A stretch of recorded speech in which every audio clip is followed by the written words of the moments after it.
Hello friends, સ્વાગત છે તમારું મારી યુટ્યુબ ચેનલમાં। તો આજે આપણે કેરી પકાવવાની રીત જાણીશું।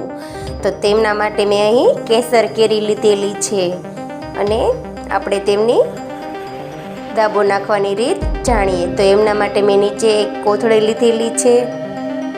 આ રીતે તેને પાથરવાની અને એમની ઉપર પાછો આપણે ન્યૂઝપેપર લગાવવાનો। આવી રીતે સારી રીતે ન્યૂઝપેપર લાગી જાય ત્યારબાદ આપણે કેરીને આ રીતે ઊભી જ ગોઠવવાની છે। આ રીતે આપણે બધી જ કેરીને ઊભી રીતે ગોઠવશું તો આપણી કેરી સારી રીતે પાકી જશે અને દાગા કે એવું કાંઈ પડશે નહીં કેરીમાં। તો તમે જોઈ શકો છો કે આ રીતે આપણે બધી જ કેરીને ઊભી ગોઠવી લેવાની છે।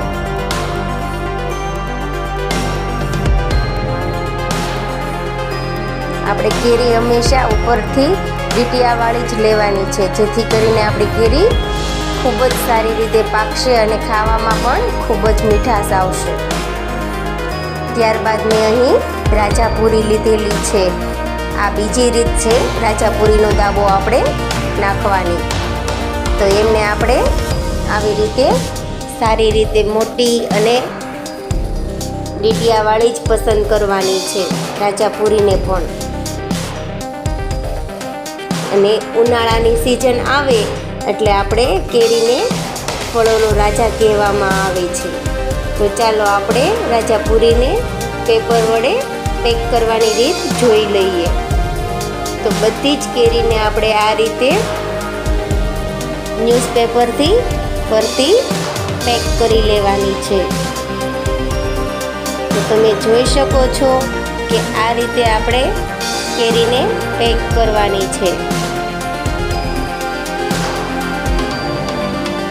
આખી કેરી પેક થઈ જાય એ રીતે કંઈ પણ જગ્યાએથી આપણે હવા ના જઈ શકીએ, તો જ આપણી રાજાપુરી સારી રીતે પાકી જશે અને ખાવામાં પણ ખૂબ જ મીઠાશ આવશે।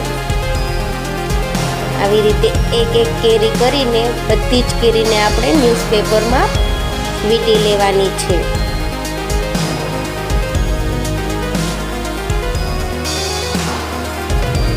ત્યારબાદ આપણે તેમને કેસર કેરીની જેમ જ ઊભી ગોઠવવાની છે। જો તમે આ ટ્રીક અપનાવશો તો તમારી રાજાપુરી પણ ખૂબ જ સરસ અને મીઠાશવાળી પાકશે અને આપણે દવાની પણ જરૂર નહીં પડે પકાવવા માટે। તો તમે જોઈ શકો છો કે આપણી રાજાપુરી અને કેસર કેરીનો દાબો નખાઈ ગયો છે અને તેમને આપણે ઉપરથી એક ન્યૂઝપેપર વડે પહેલાં ઢાંકી દેવાની છે।